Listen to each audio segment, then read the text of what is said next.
When did making plans get this complicated? It's time to streamline with WhatsApp, the secure messaging app that brings the whole group together. Use polls to settle dinner plans. Send event invites and pin messages so no one forgets Mom's 60th. And never miss a meme or milestone. All protected with end-to-end encryption. It's time for WhatsApp. Message privately with everyone. Learn more at whatsapp.com.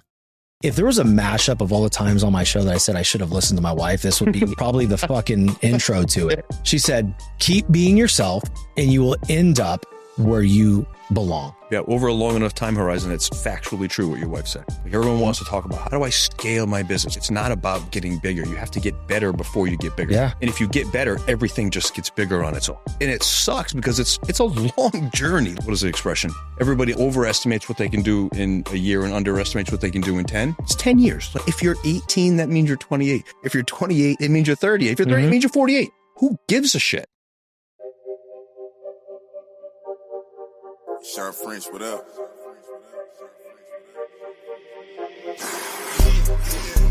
This one luck, I let the pain inspire me. I put my all in everything I'm doing. Up until it's done, I'm me for the entirety. I put in overtime, I be working. Just know I'ma go for mine, cause I earned it. They watching, I know it's time. I confirmed it. A whole society determined to show. What's up, everybody? Welcome back to another episode. I am your host, Shawn French. Today I have with me a good friend, Derik Fay, who is a serial entrepreneur, been an entrepreneur for most of his life. In 2002, he founded 3F Management, which is a venture capitalist company. And this guy has built over 30 businesses and helped them exit successfully with 7, 8, 9-figure payoffs. He is a dude that, I hold dear to my heart. Good dude. And the thing that I love about Derik is he started from nothing. He was born into poverty and made his way. And by 2023, he was worth some amazing, obscene amount of money. But the thing that I love about him mostly is you would never know it. Humble dude. Super excited to have him on the show. Derik, welcome, buddy. My friend, we finally did it. Dude. We've only been trying for what, 3 years? 3 years. So it's funny because I walked in, the team's like, you got Derik today, right? I was like, Jace did. And I'm like, yeah, man. He's like, dude, long time coming. Holy shit, man. How long did that take? I was like, well, you know what, man, I could think of it like that. Yeah. Right. Cause we've been talking about it for quite some time. Sure. Hey, let's do this. And then it just didn't work out. And then, but when I really boiled down to, I was like, no, this is when it was supposed to happen. Everything happened. Because now the show is in such a different place than it was 3 years ago. I'm like, why burn the interview if it doesn't need to be where it's at right now? So I'm jacked to have you on at this point, man. Sometimes too, the easiest things are the hardest things to get done. Yeah, dude, seriously. It's like each other all the time. Yeah, hey, we'll do it. And then you live like 20 minutes from each other. And it's almost like I see people in, West Virginia more than I see you. So it's just like, it's crazy. But dude, so what's been going on, man? Well, first, thank you for the last part of the intro, because it's the thing that I pride myself the most, which is you said that you wouldn't know it. Mm-hmm. And because of and we'll get into all of this, because of where I started, a lot of my peers don't act in accordance with what I think a successful man should act. And so thank you for that compliment. What do you think? Let's dig into that one. Let's unpack it. Like, what is the disconnect, right? Because, they don't act in accordance of what a successful man looks like.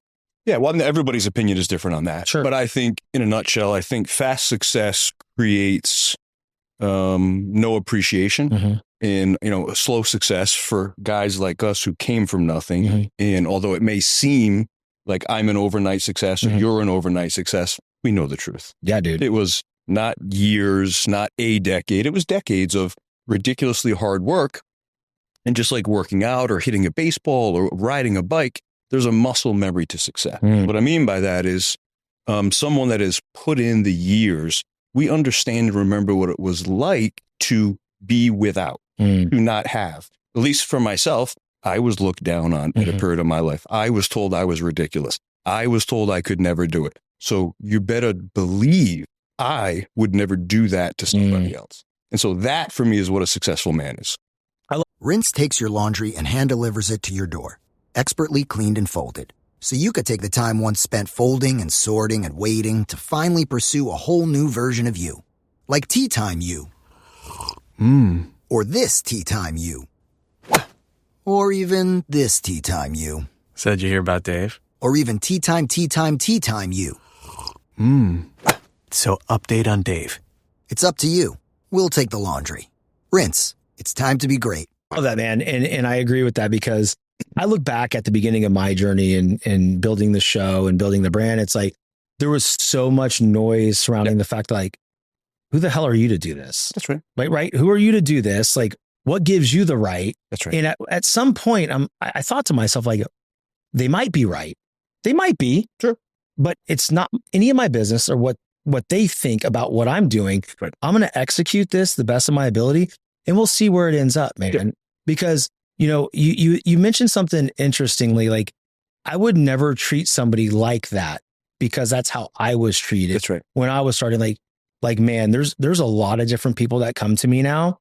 And a lot of times when you grow to a certain point, you say, oh my gosh, like, my DMs won't stop. Like, everybody wants something from me. You're complaining about the things that you always wanted. I love it. Yeah, I do. I love when somebody on the other side of the world goes, dude, like, can I talk to you? What a great compliment. I'm like, absolutely. This is great, because I get the opportunity to help them see things differently. Yeah. Because a lot of times when you start, especially now, because it's so visible as social media, there's so much noise and people telling you can make $100,000 in 30 days. Right. Which isn't true. Typically. It's not, right? Like, it's not. In most cases. That's right. In most cases, you have to have a portfolio and different things moving in certain areas and a flow and everything like that for something like that to happen, or a fine-tuned business that has massive lead flow, massive systems. But, I like to be there for those people who call me and say, it's been 5 months. I've tried everything. It's a dead end everywhere. I said, dude, 5 months? Exactly. Yeah, that's not a long time. It feels like an eternity when you're in it, though. It does. Right? It does. If you think back to when you just started. Yes. How did you ever have moments like that where you sat there and said, I feel like it's been forever, but then you had someone else come in and tell you, like, hey man, look, you're just getting started? Yes and no. So I've had those moments and still have those moments, but I didn't have anybody. Everybody has influence. Everybody has, but I'm going to age myself. I'm 46. It wasn't like it is now, where there were coaching seminars and mentor. It wasn't what it is. In fact, entrepreneurship was a curse word. Mm-hmm. You were a fool if you wanted to be an entrepreneur. Mm-hmm. Like, how dare you want to do something so silly? Yeah. And so it was just completely different. And it's funny you say the 5 month thing. For an example, there was a space that I was negotiating on when I was building the gym franchise that you're familiar with. Yep. I negotiated on that space for 4.5 years. Every 6 months, I went back. It was still empty. I said what I wanted. We got closer. So the delayed gratification.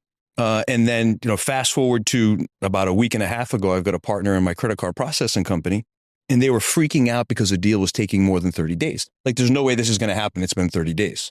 And so that's the dichotomy between a young entrepreneur and a seasoned entrepreneur. And you can just like a dad telling an 18-year-old boy, hey, son, if you do this, this is going to happen. It doesn't matter. You have to experience it for yourself. Yeah. Otherwise, it doesn't really, it doesn't marinate. It just doesn't sit with you the way that experience gives you that insight. I agree, man, because it's like, deals that take 30 days, that's transactional. It's arbitraging, right? In my opinion.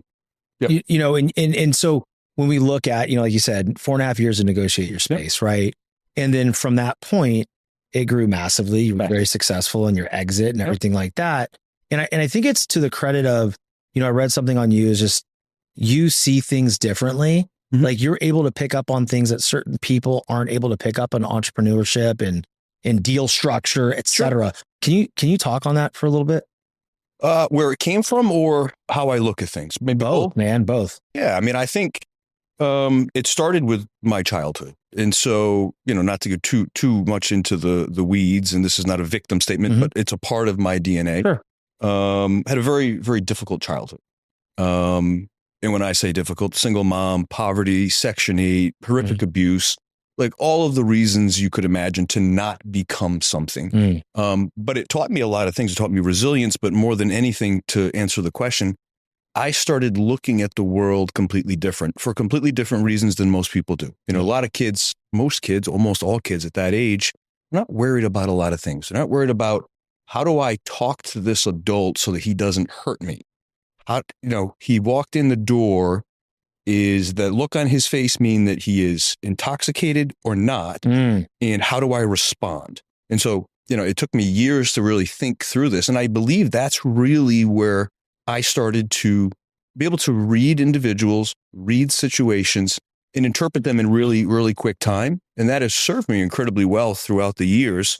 And I think the second part is I accept absolutely nothing at face value. And so when I say I challenge everything, it doesn't mean I'm that guy that's you're wrong. In fact, I always am the one to say, you know what, you might be right. I'll always have a position. I'll always have an opinion, and I'll always share it. But I'm always the first person that if you give me compelling evidence to the contrary, to go, that's fantastic. Let's go that direction. Okay. I lost my train of thought there, but I think those are the two components that have kind of added up to me being called the deal structure guy. So if I'm brought in to be a shadow CEO, or if there's a board deadlock, you've got a group of individuals, highly educated, highly opinionated, and they all have one specific direction that they want to go. And as you can imagine, it's just a traffic jam. And so I'm very good at seeing through the noise and allowing everyone to feel heard, but gently, let's just call it herding sheep into the direction. The loudest voice in the room almost never wins, contrary to popular belief. And the guy that doesn't speak doesn't either. So there's a delicate balance to deal negotiation and communicating with people. And I teach my children, both my daughters, the number one skill in life is knowing how to speak to someone.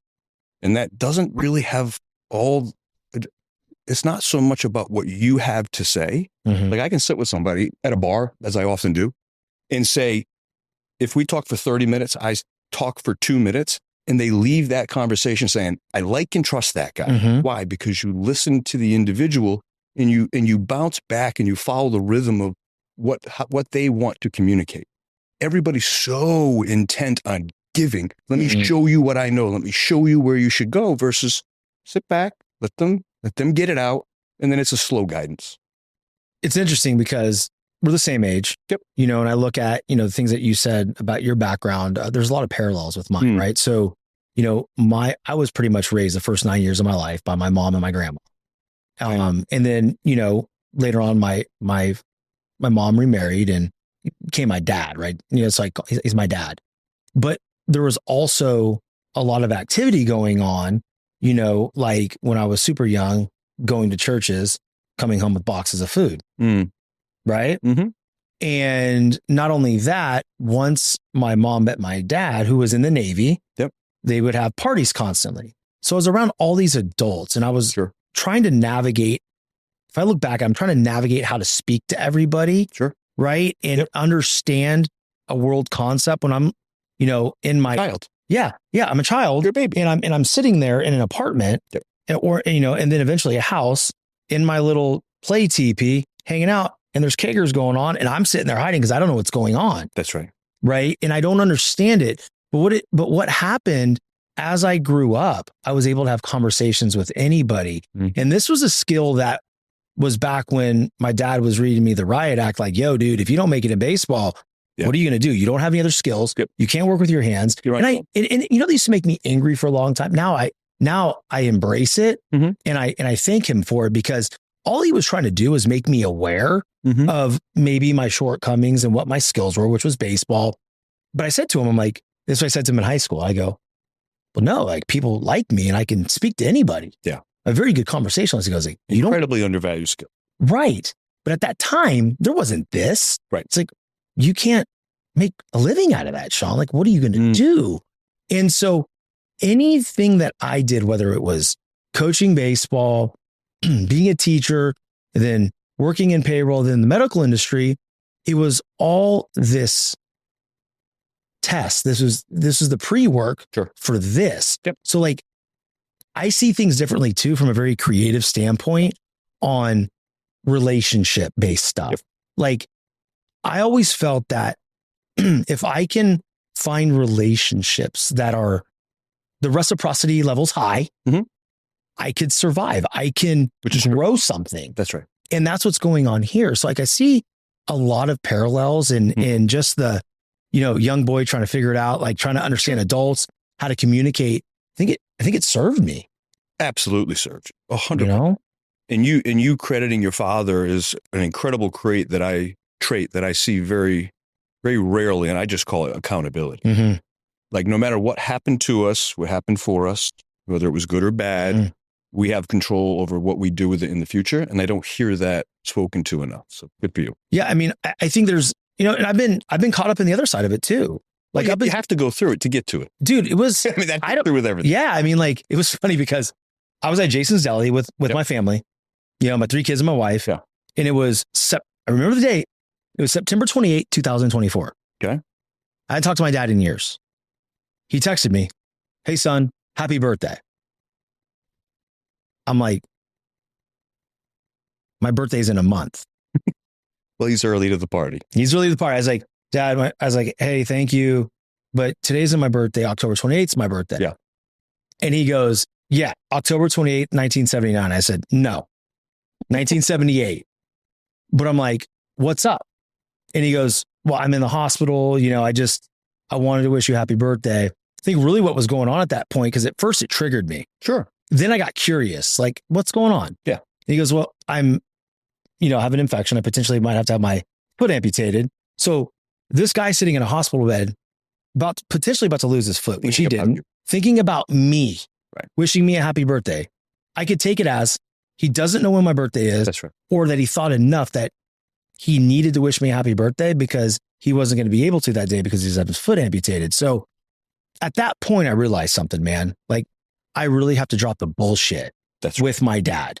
Like, let's leave out all the things that I disagree with him about, how, he did things with my mom, or things that he said, or maybe words that the word that he broke to me many times. The very core level is my dad. Yep. So, I don't think I understand work ethic without him. Sure. Because I don't think it would have been there. Yep. So like, same for me. That was the level for me. Yeah. Like that was a telling moment, to your point of like, yeah, there's responsibility now, but for years, dude. No, I was a victim for a minute. Oh man. And by a minute, I mean a reasonable period of time. Yeah. Yep. Because when you go through stuff, at least for me, I won't speak for anybody else, I felt like the fact that I had just survived meant I was special. And that was enough. Mm-hmm. Now the world owed me something. Yeah. And that didn't work out well. Doesn't. Because the world doesn't give a shit what happened to you. And it's cold and it's heartless and it's unfortunate, but it's just factually true. And it really bothers me because I have siblings and family members and friends, and we all know lots of people who spend their entire precious life living as a victim and losing out on all of the beautiful things they probably could have done because of something that happened years ago, decades ago. And this is not me being insensitive and saying, just let it go, because it's not that easy. Trauma lives with you forever, but you do have the choice to push it aside and use it as something that makes you rise versus an anchor that pulls you down. It's crazy you say that because, I'm going to speak about it freely here. My mom, when she was 8, she was driving in a vehicle with, her mom, which is my grandma, her dad and her brother. So my mom was 6, her brother was 8, and, her dad, I don't know how old he was, probably in his 30s or 40s. And, coincidentally, I looked just like him. Mm-hmm. And they were hit head on, drunk driver, killed my grandfather, eventual grandfather, and my uncle. My mom and grandma were thrown from the car, and my mom woke up in the hospital to the news that her father and her brother died in the car accident. Now, there's that trauma is still so raw for her. Yeah. And as growing up, it was always, don't talk about it because you'll upset Cindy. Right. Yeah. And so my mom grew up in this bubble to where now she doesn't know how to deal with it. It still impacts her. And now she's in her 60s, and it's so difficult because I know she wants to take control, but she just doesn't have the correct amount of tools. Right. Yep. So, and it's also funny because, when my grandma passed away in 97 from pancreatic cancer, we were at her house, the normal stuff, you go through all the pictures and stuff. And I see this book and I open it up and these are pictures of me that I've never seen before, dude. Sure. And one's me looking through a tree. Okay. Like peeking, smiling at my grandma. I'm wearing a purple sweater. The number's 32. I'm like, interesting. Very interesting. I'm like, my number's 32. Huh. I'm going to go a step further. This is wild. Number meaning in baseball. Baseball. Baseball, yes. Number's 32. Yep. Purple didn't ring a bell then. Yep. I was going into my freshman year of college and junior college. And, then we go to the funeral and do all that. And, I'm the pallbearer, which is mortifying for me. Right. And she was being buried next to my grandfather, Bobby Lee Doster. Mm-hmm. He was born in 1932. I picked that number. Everything sticks with us. He was a catcher. Yep. I looked just like him. And his friends saw me play in junior college and I played just like him. Yep. Ended up going to play at LSU. There's the purple. There it is. Wow. It's not surprising to me. I think if you really look back, everything that we've gone through in some way gets through to who you become. Mm-hmm. I've had very similar experiences, but it's a great story. Yeah, it's just weird, man. I mean, same thing with my father, my mom, my grandfather. And now with my children, I don't want to say genetic memory, but I will say that it's almost mystifying to me what can be passed on. Mm-hmm. A very, aside to what you just said, because I was younger, my grandmother, until she passed, at every event would tell the story that her grandson, me, between the ages of, say, 7 and 13 or 14, because we would do these skits at Christmas, the kids would get up and, tell a horrible joke or sing or whatever. Everyone would have their skill. And I would get up in front of my family and tell everyone that when I get older, her words exactly, I'm going to be a multimillionaire. I'm going to move to Florida. And I said, I'm going to own a golf course. I moved to Florida when I was 22. My first big project was a hospitality project in Fort Myers with Troon Golf. And I became obviously a multimillionaire. And so many times over. Well, one time is enough. Yeah, exactly. More is just more. But so it is funny, like these little things, but it also goes for the bad stuff too. And so, people have asked, how did you, or maybe you too, how did you separate the good from the bad? And I don't know that I've got a good answer other than the fact that you just have to. This is a good segue into speaking about overcoming adversity, right? Sure. Because you're talking about, everybody talks about discipline, and all that kind of stuff and doing the things that we need to do every day to move forward in life, but to separate the good from the bad, right?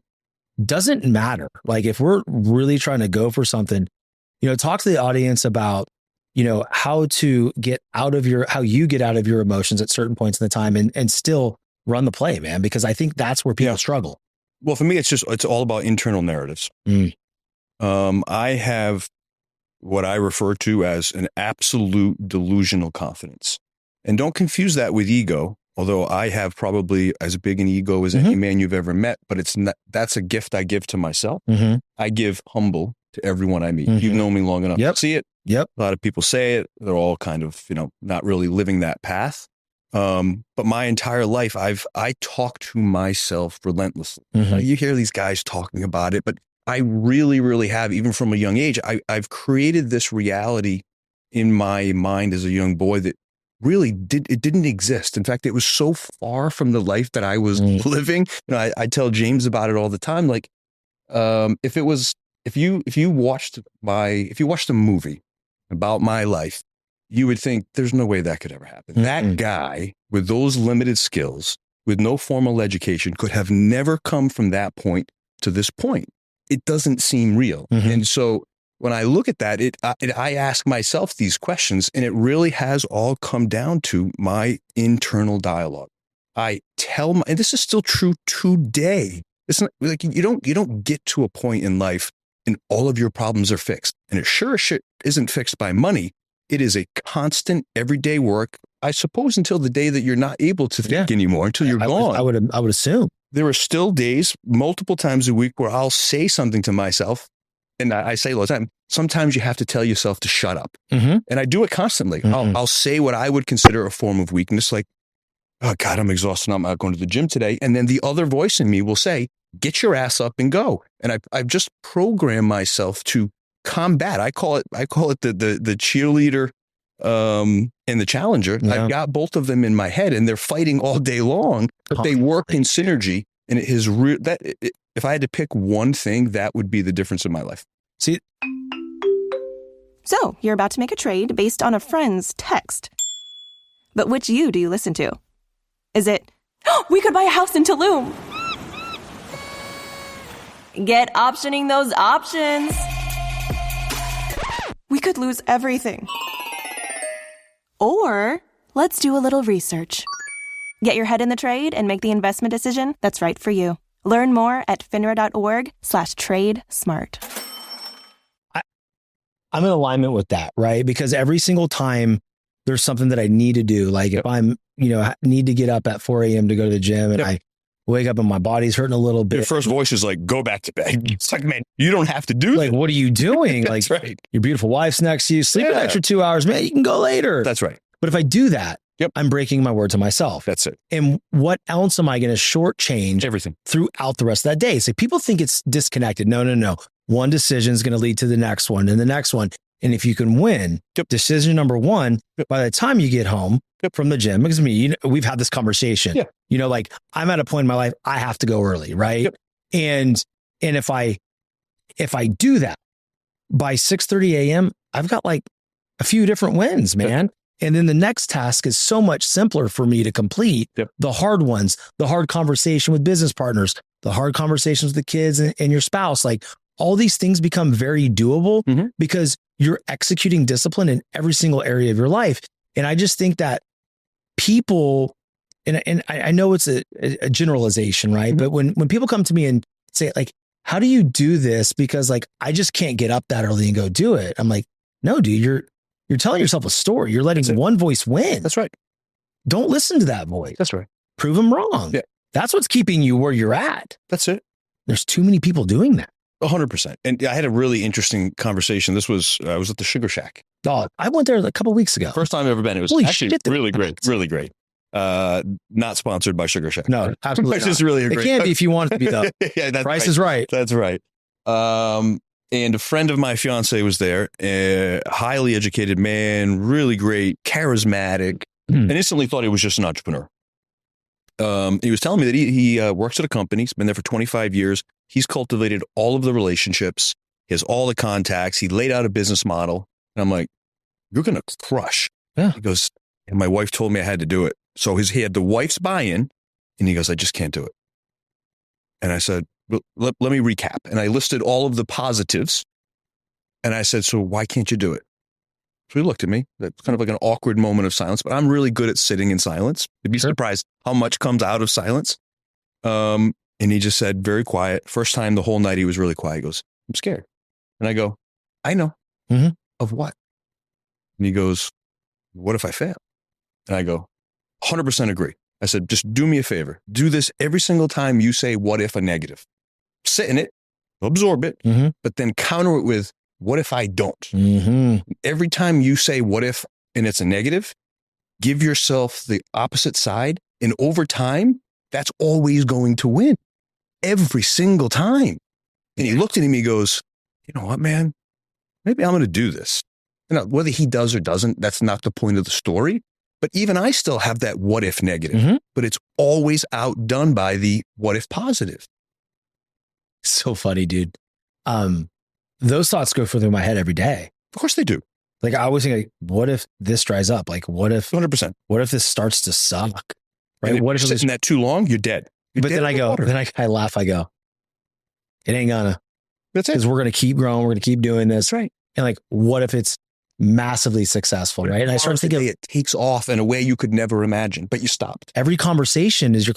What if this is the conversation? Correct. You don't know. That's People don't know. And the cool thing that I love about that story that you told, and this is one thing that I wish I was there. I'd have been like, dude, you could be scared, but the one person that matters other than how you feel about yourself is your partner, your wife. And she's saying, go. Go. Honor her. That's right. Go. That's right. Because if you don't, you're telling her you don't trust her. Fair. She believes in you, man. Or worse, that you don't trust yourself. Oh, And in my humble opinion, if your wife doesn't think you believe in yourself, it's a weak position, bro. it's a bad spot. It's a very bad spot, right? Yeah. There's a lot of risk in everything with this kind of stuff, right? Right. As you know, I left corporate America in January of 2024. Yep. And all of 2024 is white knuckling it. That's right. I mean, like, yep. At a point, like at the end of 2024, before and James and Mike and all of them know. Yeah. Like before this took off in December of 2024, I was taking interviews for leadership positions to go back to corporate America. Okay. Cause like I got to bridge the gap somehow. That's right. And then by the way, that's not weakness. No, it's not. Right. I'm thinking like, you have a family. I have a family. I have to make, because I have to make sure this is, that's right. This, you have a responsibility. Yes. I have to feed my children and they need insurance and all that stuff. So it was funny. They passed on me and they said, you're no doubt the qualified leader, but they're internal and we need to give the position to them. Yeah. We'll circle back to you in 3 months when we have more headcount and we'll do it. And we can split the team. I was like, all right. I was bummed about it and thinking like, oh my God, what if this happens? What if that happens? And I think like, what if I just execute the next interview? And I kept doing that long enough and then it exploded. But that mindset is everything. And I think that's an overlooked statement that you made and grossly undervalued. Like if that had happened to me, I would have said, that's probably the best thing that could have ever happened. Mm-hmm. Mm-hmm. Like that, whenever anything negative or bad happens, I instantly go, this happened because it was supposed to, because now the next big thing. And all of my partners in business, when they first get into business with me, it mystifies them. Like, this is the biggest deal. The company's going to 10X. It's unbelievable. Funds are escrowed. All we got to do is sign. And then it falls apart. And everyone's like, oh my God, what are we going to do? And I go, no, that's great. Because the best deal is the one that falls apart. Mm-hmm. It's the best deal because it was never going to work. Yeah. And so if you look at it like that, and people are like, well, how do you continually cultivate whatever level of success I have over a 25 year period of time? It's because you just got to sit back. If you execute correctly, if you treat people well, if you stay in the game and you stay positive, you never lose. Long term. I've lost plenty of times momentarily. Absolutely. And that's we can okay. talk about some big ones. That's okay though, right? You got to take the position that it's my fault. Mm-hmm. It's my fault it didn't work. Maybe I didn't present myself well at the interview. Maybe I didn't have what they need. Mm-hmm. I can fix those two things. Like distress is really, in my opinion, not having control. The feel of, oh my God, someone else is in control of my life. Accountability and you take that control back. Even in a bad situation, feeling in control is 1,000,000 times better than feeling like, I don't know what to do.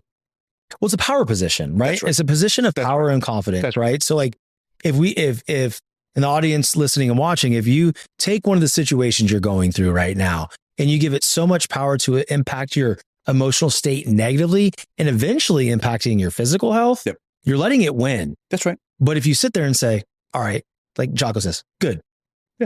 Good. Now what? But now what? Like taking that and turning it into a positive, right? Because one of the things that people say is like, well, look, it's easy for you to say. I knew you were going to say it's easy for you. It's not. Well, it wasn't. Right. Nothing's easy until you do it enough times so that it becomes easier. Dude. Not easy, because I don't know if there's anything that any successful person does that is really easy. I hope not. Cultivated. It's practiced, it's pattern recognition, it's duplicity, it's all of these things that on the surface looking at someone that's doing it looks, oh, that's easy. Well, there's nothing easy there's a lot of things easy in my day now, but it took 25 years to get there. Because there's systems there now, right? There's a lot of internal systems and external systems. Exactly. Right. And there's a lot of failure built in. And there's a lot of lessons built in. Yes. So now what's easy? I mean, what's easy? What's hard? Easy? Like whatever. Like it's just execution. Yes, exactly. It's like, okay, these things that were hard for me before, I just deal with them quicker now. That's it. And that's all it is. So that can be, titled easy. But, for the people out there that haven't really, acquired that skill yet, it's just, you have to practice it. Like the first time. Because your subconscious is screaming, like, don't do that because Your brain is wired to protect you. Agreed. And the moment you disobey those programs is when your dome gets just fried. Yes. And then you move, right? And say, okay, I'm going to do something differently. I'm going to take this as a positivity, or I'm going to go to the gym or have the hard conversation. You're like, oh shit. Yeah. That wasn't that bad. Agreed. Well, it's never as bad as you think it is. Yeah. And then I could do it again. That's right. And again. Yeah. You know, there's a level like you talking about like skill and, the art of conversation in business. There's overcoming adversity. There's an intellectual aspect, obviously, too. Sure. But I think there's a high level of determination, too. And, the show is called The Determination. Well, yes. Just Determined Society. So, like, what would you define determination in your words? In a word, relentless. I like to say relentless accountability, but in just a word, I'll go with relentless because we've already talked about accountability. And it doesn't mean you have to know when to also jump ship. That's a fine art too. And that is so difficult because you have to put that, to get into a big position, you have to have a bit of an ego. Yeah. And so then to be able to tell 100, 200 employees, hey, I'm your CEO, I'm your founder, things aren't going well, this is your last paycheck. That crushes your ego in a way that I can't really articulate. And I've been there. I've had to do it. I had a $300 million loss in 2022, and I had hundreds of employees. It was a source of great pride.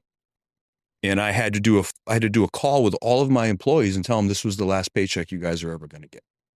Okay. So that's an important thing to dig into, right? So as you just said, it was, that right there was a hard thing to deal with. Like, this just wasn't, forget the money, forget the fact that the business shut down and you have to go on to the next thing. There's people's lives involved.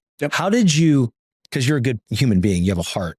How did you filter through that? And how did you make that right in your own mind? And just kind of like, hey, like collateral damage, like it's not as insensitive as that, but like, this is part of it. And now I have to work my way through this. What was that process like for you?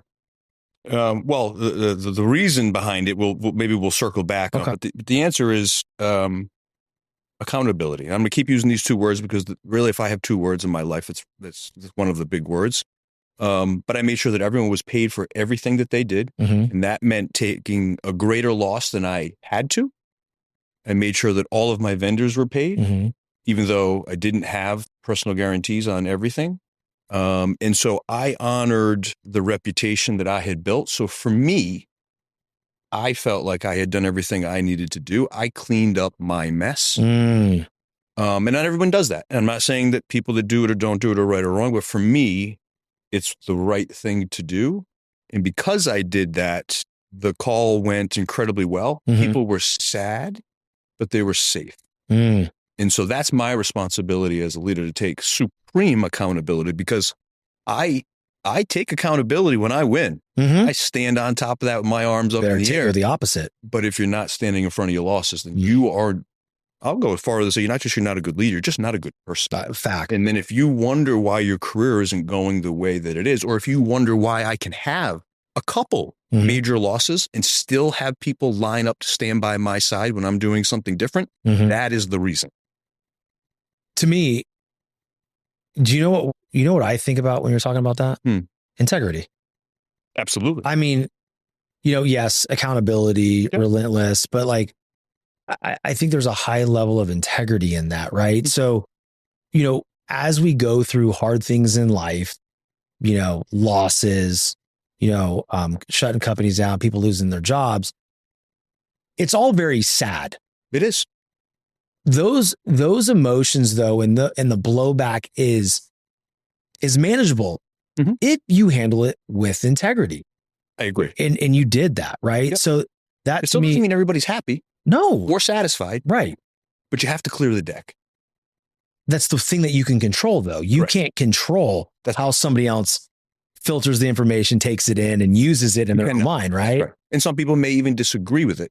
But I feel really good about the way I behaved. And the part of this story that I think is important to hear, it's one thing if you build a company and you make some poor decisions or the market shifts. The reason in this case, my very best friend of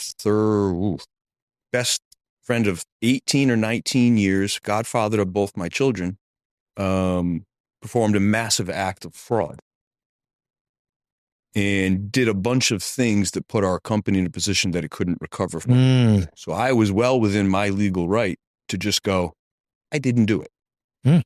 Yeah. And not pay the vendors and walk away and throw him under the bus, potentially even put him into prison. But I sat back and thought about it, and I just stood in front of it because you could argue it wasn't my fault, but everything's my fault if I want to be that leader. But it sure as shit wasn't anybody else's fault. Right. So yes, I agree. Their integrity. You get to integrity is not something you get to choose when you show it off. Integrity is not just for moments when you want to go on social media and give someone a big tip.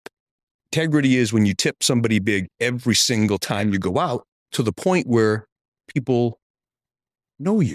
Yeah. Like integrity is every day.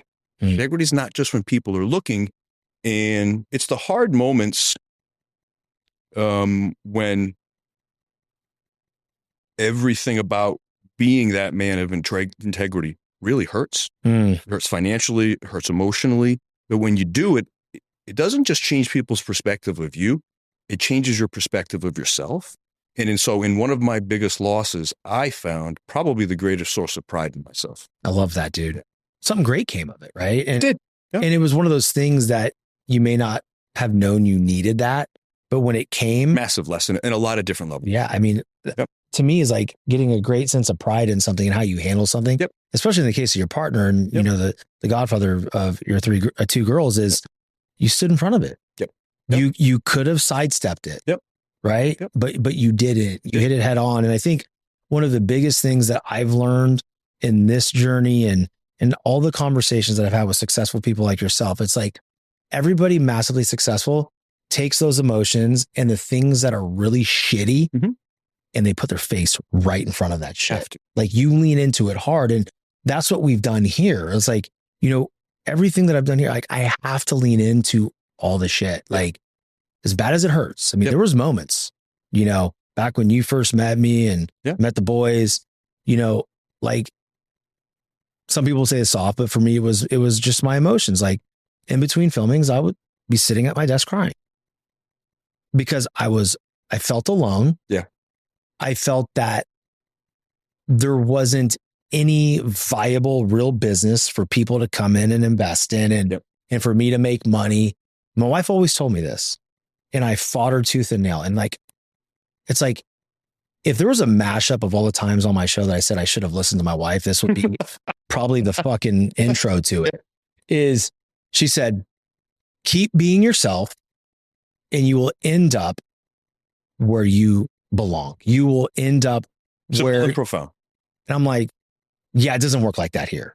It doesn't work like that here in this business. It's hard. It's this and that. Like I need this. I need that. I need it. She goes, everything that you're talking about, sure, eventually that will come. Sure. But the best part about your business is you, and you don't get it yet. Yeah, I agree with that. Yeah, over a long enough time horizon, it's factually true what your wife said.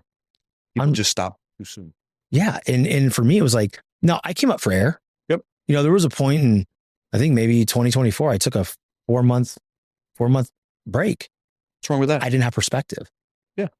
You know, and it was one day. I was, you know, as you know, it used to be in the house and, you know, the family had to go upstairs. They couldn't make a sound. Don't walk too loud. Don't talk to daddy. And then my daughter was like, my youngest was 4 at that time, just wanted to see her dad when she came in from school, but they got to come through the back door. They got to go upstairs. And, you know, one night, you know, some type of argument happened between me and my wife. I'm like, you know, the gist of it was like, what do you like? I'm doing this for you guys. She goes, you need to ask yourself a question. She goes, are you?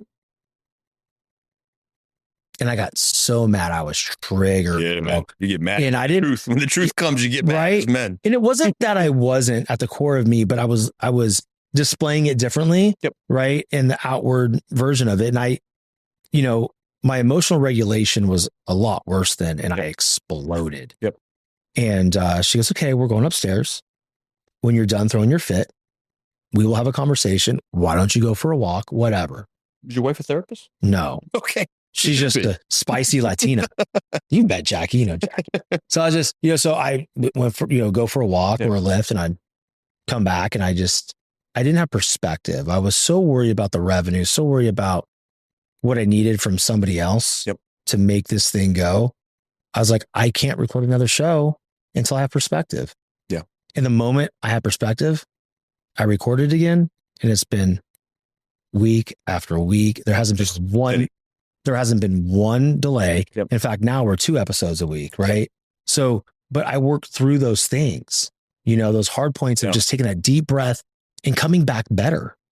What a great, I just said this some the other day, talking about scaling a business, but the same thing with yourself. It's not about getting bigger. It's about getting better. Mm-hmm. Like everyone wants to talk about how do I scale my business? I'm going to have 2 locations, 8 locations, 12 locations. It's not about getting bigger. You have to get better before you get bigger. Yeah. And if you get better, everything just gets bigger on its own. Internally, externally, everything. Like everybody wants to skip all the hard works, all the steps. Like I'm not, you're not, whoever's not successful because of what you see today. You're only successful because of all of the other horrific stuff that you had to push through to get here. No, man. You just got to become better.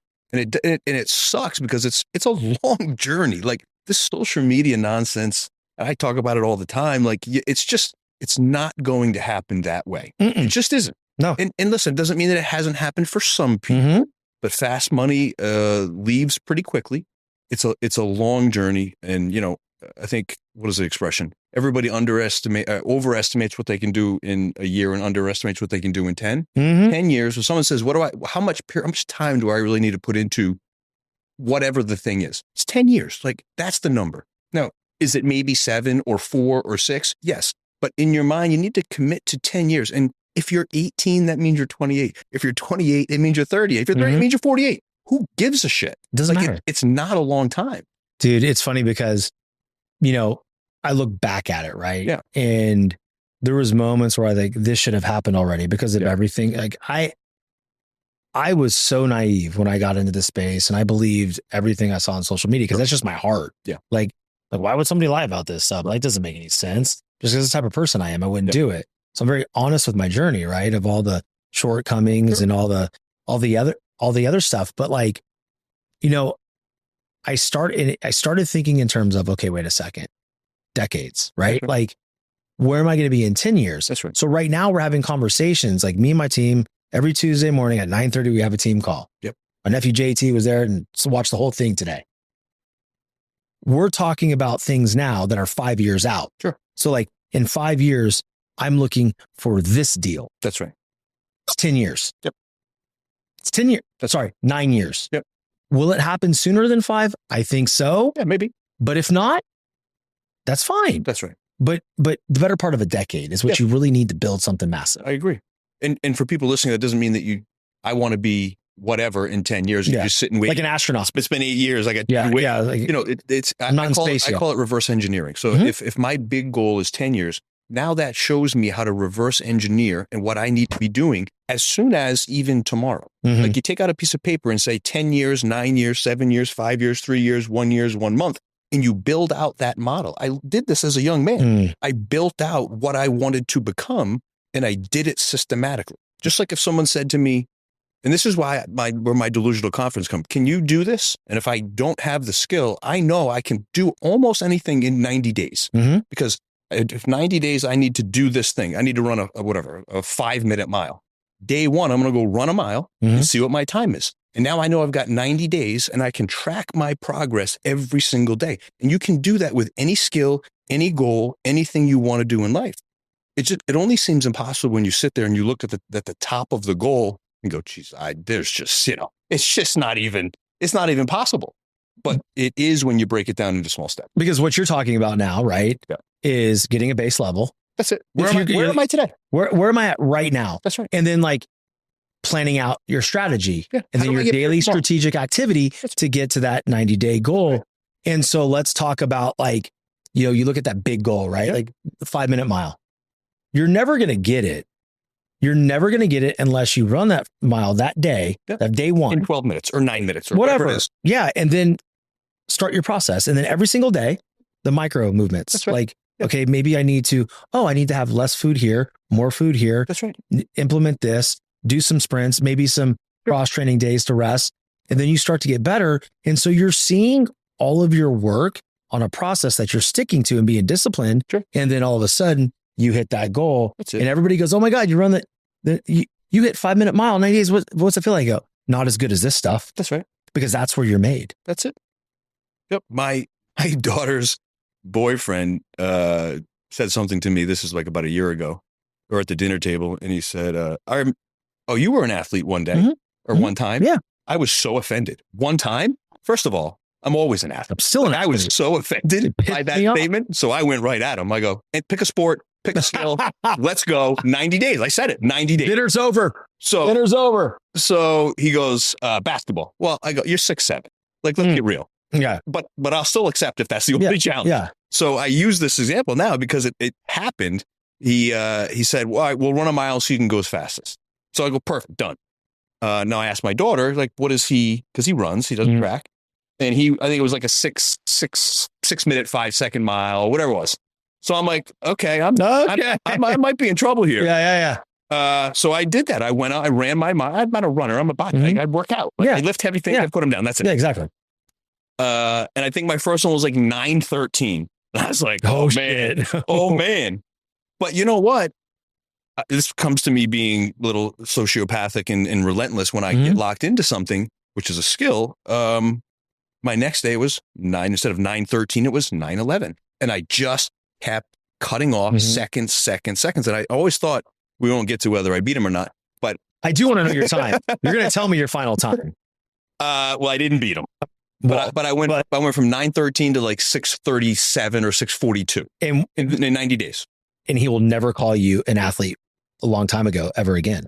Well, it did open up a lot of trash talking, which has been really great for the relationship. But regardless, I think the example is in there. You know, the idea that every day you can be, and people underestimate the value of an inch, the value of a second, the value of whatever it is.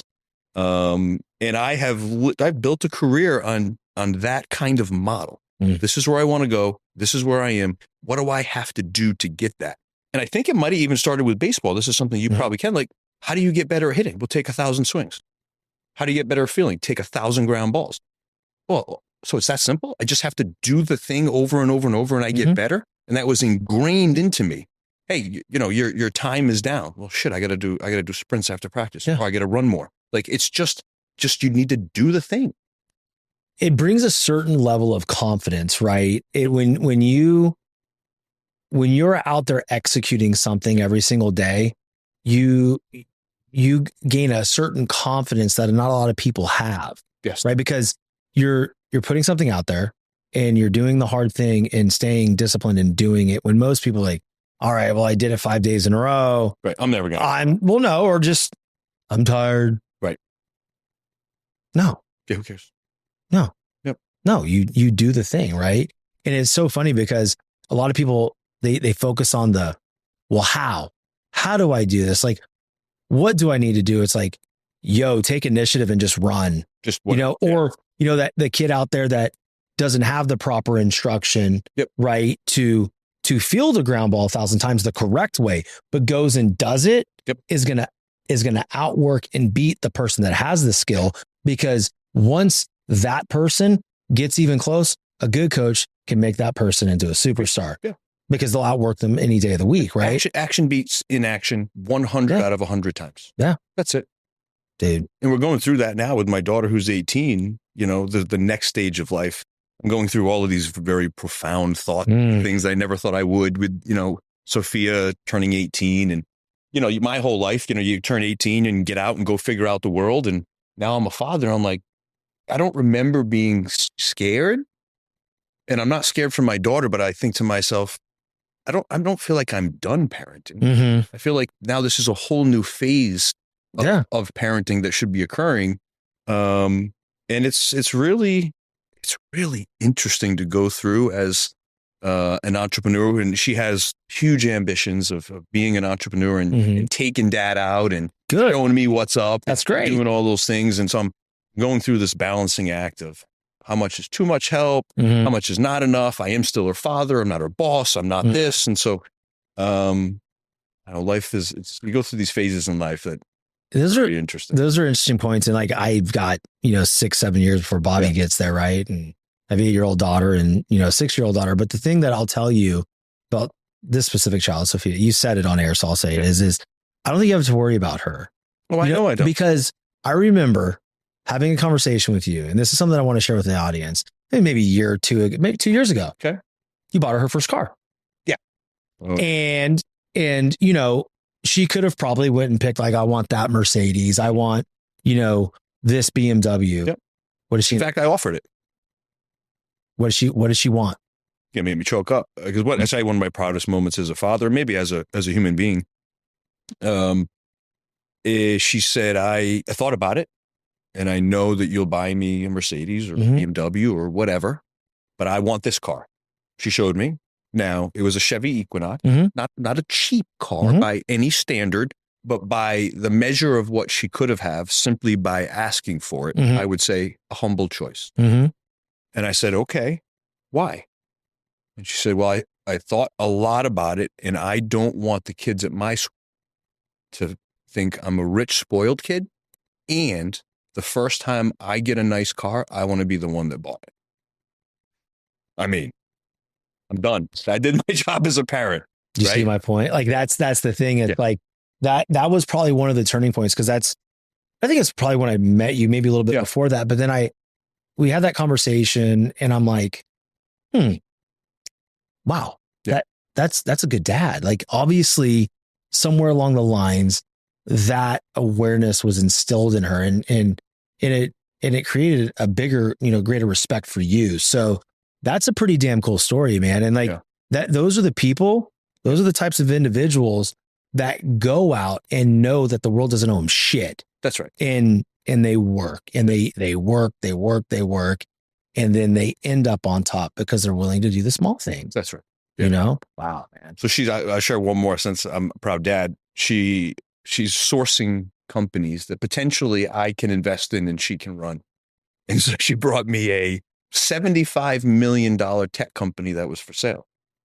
Little, ambitious. Yeah. But the point of the story is I looked at her and I chuckled, and I said, I made a mistake.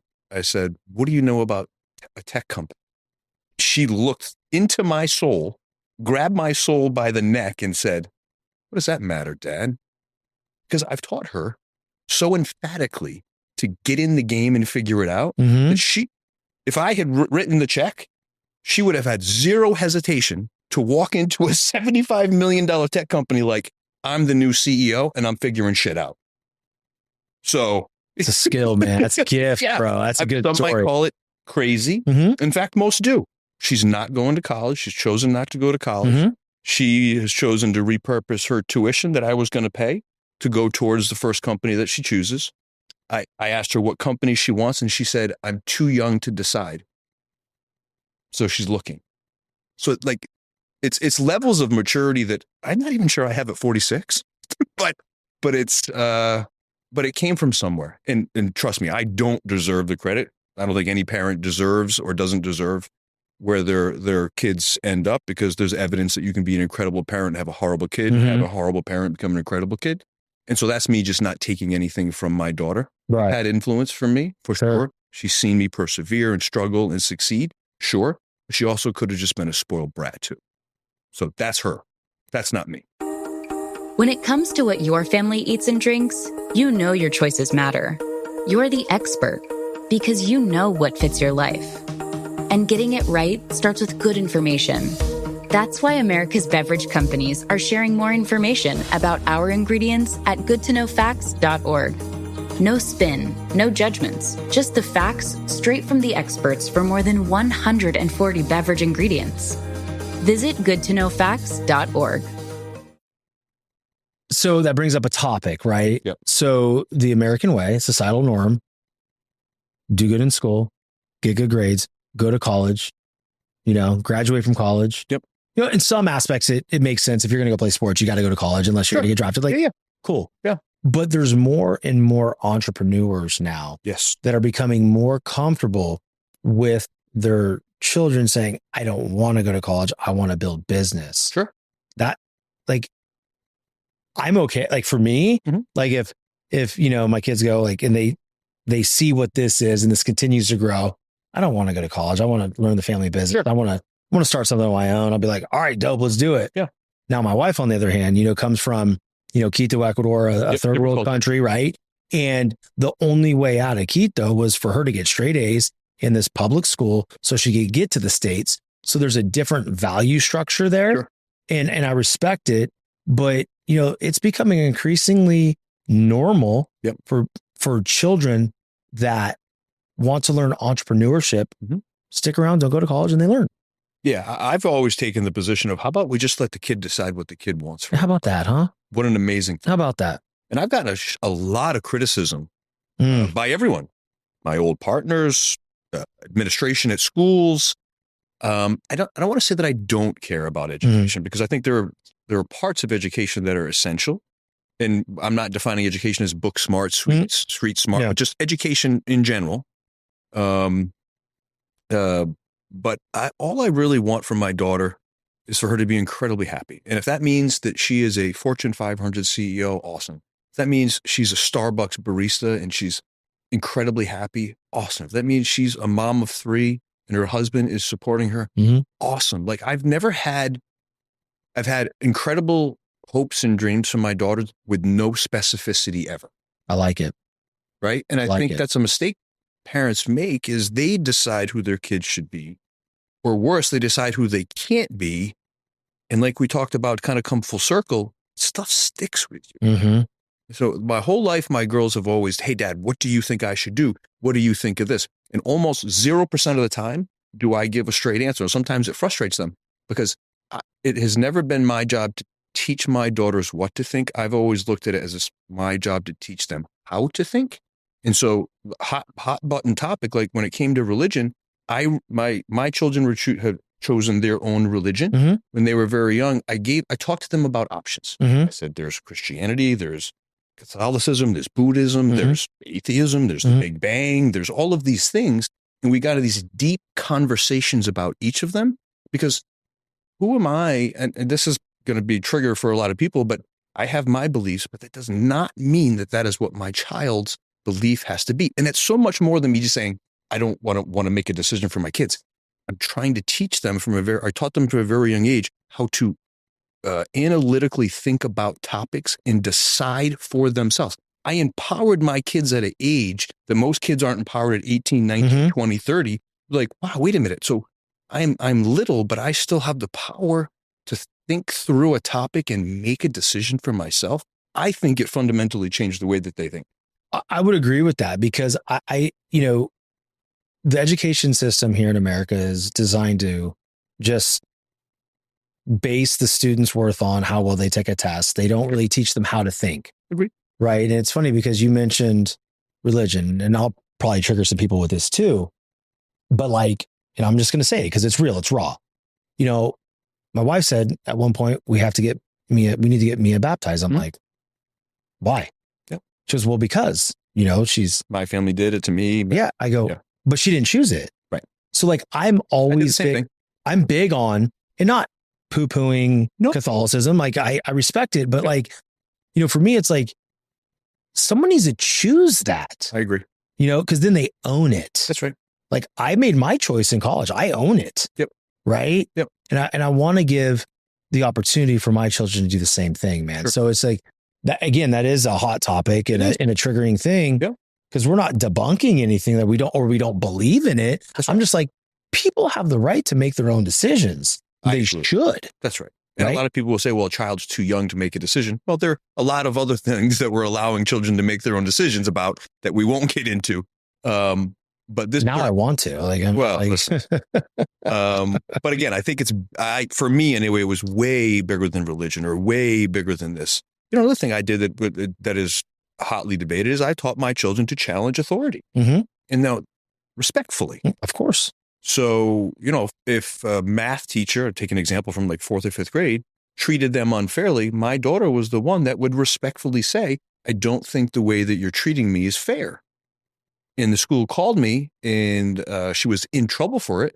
And I adamantly disagreed. And it's happened so often that they just stopped calling me. They don't call Derik. They're so happy that she's graduated. It's like, get the chick out of here, Get dude. her out of here. Thank God. She makes too much worldly sense. Too much worldly sense. It's funny. So, because, my little one will come home. Yep. She's very empathetic. Yep. She feels everything. She's just incredible. Yeah. Very talented. And she'll talk about something that happened during the day. Yeah. And she goes, she's sassy. I don't think I was treated fairly there. And I think it was wrong. It's great. And I think I need to say something.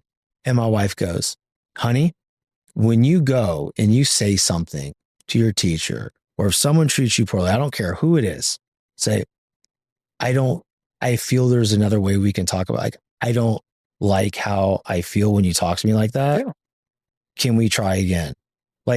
She's 6. It's huge. But dude, I'm with you on that though. But so many people squash that. And if you don't think that presents itself in your child when they're an adult, when they're afraid to speak up for themselves in really important situations, you're dead wrong. Yeah. They're going to be in corporate situations. They're going to be used up working on weekends because they can't draw the boundary. Or with their partner, or with their friendships, or with whoever. Yeah. And so, I mean, a little bit of a tangent there, but it all does kind of tie in too. Yeah. No, I love it because this conversation has been a wide variety of things, right? It's about giving value and not judging what value we bring to the audience. And we talked about business. We talked about losses. We talked about process, accountability, all these different things. And we hit on parenting and, how to, overcome certain things. And dude, it's just been an amazing conversation. Great. I just, I don't want to leave the conversation without you talking a little bit about 3F management though. So can you talk about that a little bit? Cause there's a lot of, this show was an entrepreneurial show for so long until we switched to, a different category and we've hung on to the audience. So, there might be somebody out there that needs 3F management. Yeah, well, I'll try to make this as concise as humanly possible. I started 3F Management in 2002. I called it a venture capital firm because it sounded fancy. And really, it wasn't a venture capital firm at that point in the sense that I wasn't bringing in other people's money. I was building brands from the ground up. And I've built over 30 of them, which when I say it every time, it seems incredible to me that it's true. I just exited my 33rd company 2 weeks ago in Texas. And then at the end of, say, 2019, I had owned 100% of all the companies. And so I had a lot of great people that worked with me because no one has ever worked for me. Everyone has always worked with me. And that's been a mantra of mine for my entire career. And it's been very meaningful to people and to me. I like that. I decided that I wanted to start bringing in JVs. And so every company that I own for the past 3 or 4 years, I have not owned 100%. I've had really strong operational partners and a variety of success, for a variety of reasons. But that was kind of the benchmark. And so we gathered over the course of a 3-year period about 46 different brands and companies. And over the past 12 months, we sorted and sold.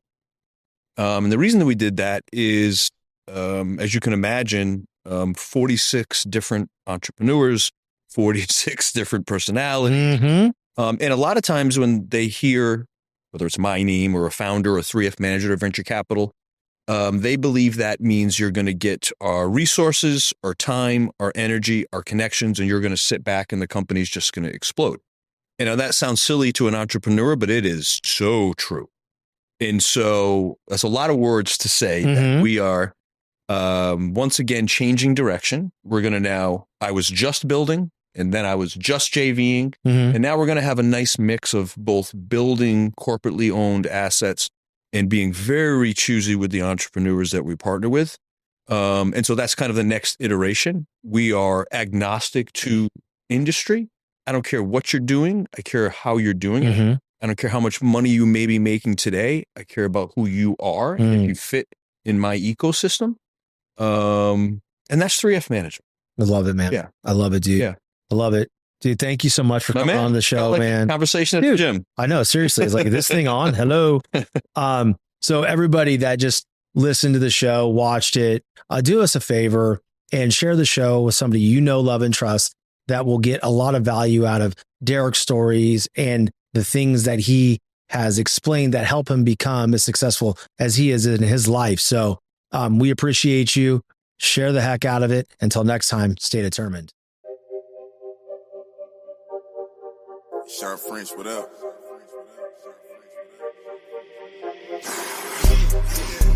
This one luck, I let the pain inspire me. I put my all in everything I'm doing. Up until it's done, I'm me for the entirety. I put in overtime, I be working. Just know I'ma go for mine, cause I earned it. They watching, I know it's time. I confirmed it. A whole society determined success. Next up is a little song from CarMax about selling a car your way. You wanna sell those wheels, you wanna get a CarMax instant offer. So fast. Wanna take a sec to think about it. Or like a month. Wanna keep tabs on that instant offer. With Offer Watch. Wanna have CarMax pick it up from your driveway. Get it done today. You wanna do So, wanna drive? CarMax. Pickup not available everywhere. Restrictions and fee may apply.